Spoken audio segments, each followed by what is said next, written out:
प्यारे सज्जनों, दुनिया भर के सभी धर्मों में पराई महिला पर बुरी नज़र डालना अथवा उससे उसकी इच्छा के विरुद्ध या सहमति से संबंध स्थापित करना महापाप माना गया है। जो पुरुष ऐसा करते हैं मरणोपरांत उनका वास नरक में होता है। इस पाप से उनके वंश का तो नाश होता ही है, साथ ही साथ इसके दुष्प्रभाव का दाग अपने आने वाली पीढ़ियों पर भी लग जाता है।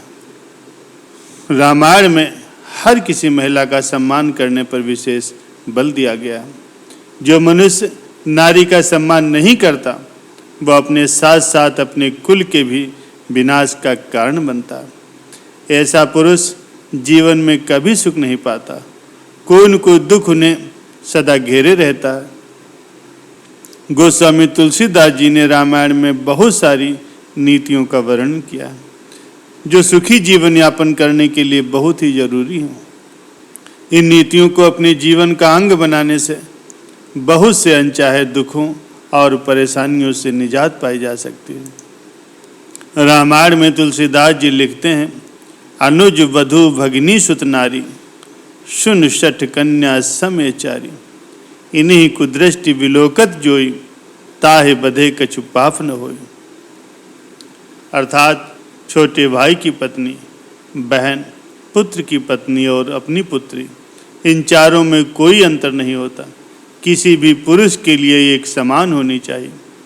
इन पर अपनी कुदृष्टि रखने वाला या इनका अपमान करने वाले का वध करने से पाप का भागी नहीं बना जा सकता। छोटे भाई की पत्नी किसी भी पुरुष के लिए बहू के समान होती, उस पर बुरी नज़र रखने वाले का सर्वनाश हो जाता। रामायण में वर्णित प्रसंग के अनुसार किष्किंधा के राजा बलि ने अपने छोटे भाई सुग्रीव को राज्य से बाहर करके उसकी पत्नी के साथ गलत व्यवहार किया था, जो अनुचित था। भगवान श्री राम ने बाली को मार करके उसे उसके कुकृत्य की सजा दी थी। अपनी बेटी और पुत्र की पत्नी में कोई अंतर नहीं समझना चाहिए। जैसी भी परिस्थितियां हों, सदा अपनी बहू के मान सम्मान की रक्षा करनी चाहिए। उसे किसी भी तरह का कोई दुख और संताप नहीं देना चाहिए। रामायण में वर्णित प्रसंग के अनुसार एक समय स्वर्ग में रहने वाली अप्सरा रंभा रावण के सौतेले भाई कुबेर के पुत्र नल कुबेर से भेंट करने के लिए जा रहे थे। रास्ते में उसे रावण मिल गया और उस पर अपनी गंदी बातों और गंदी नज़रों से प्रहार करने लगा।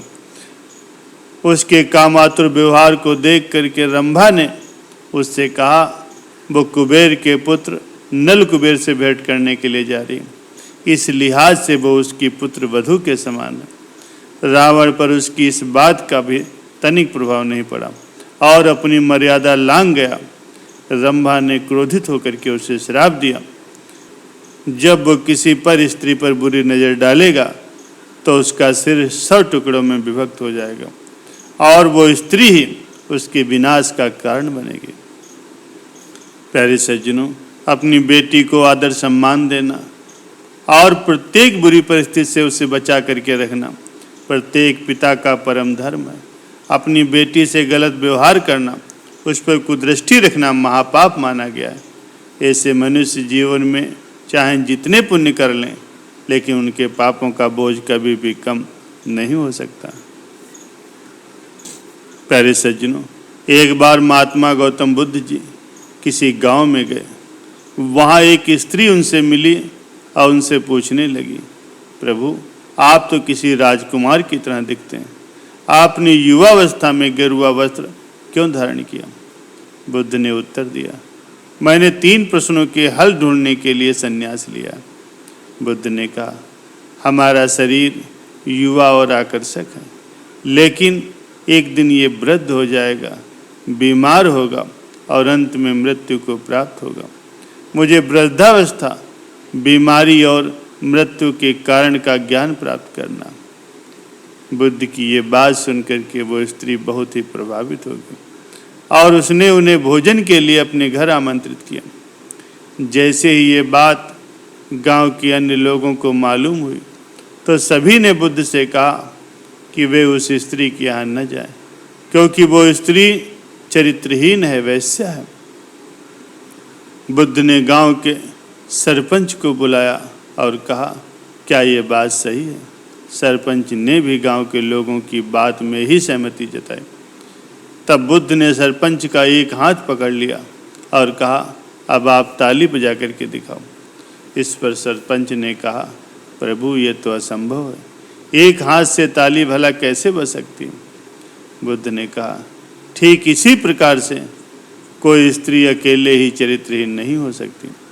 यदि इस गांव के पुरुष चरित्रहीन नहीं होते तो वो स्त्री भी कभी भी चरित्रहीन नहीं होती।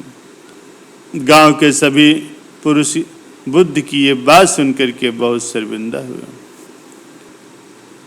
प्यारे सज्जनों, प्रत्येक स्त्री को माँ बहन के समान मानना चाहिए। जो पुरुष स्त्री को सम्मान की नज़र से नहीं देखता, उसकी इज्जत नहीं करता, उसकी रक्षा नहीं करता, वो पुरुष दैत्य के समान है। और स्त्री पर बुरी नज़र रखने वाला व्यक्ति जीते जी नरकों के कष्ट भोगता है और मरणोपरांत भी उसे नरक की ही प्राप्ति होती है।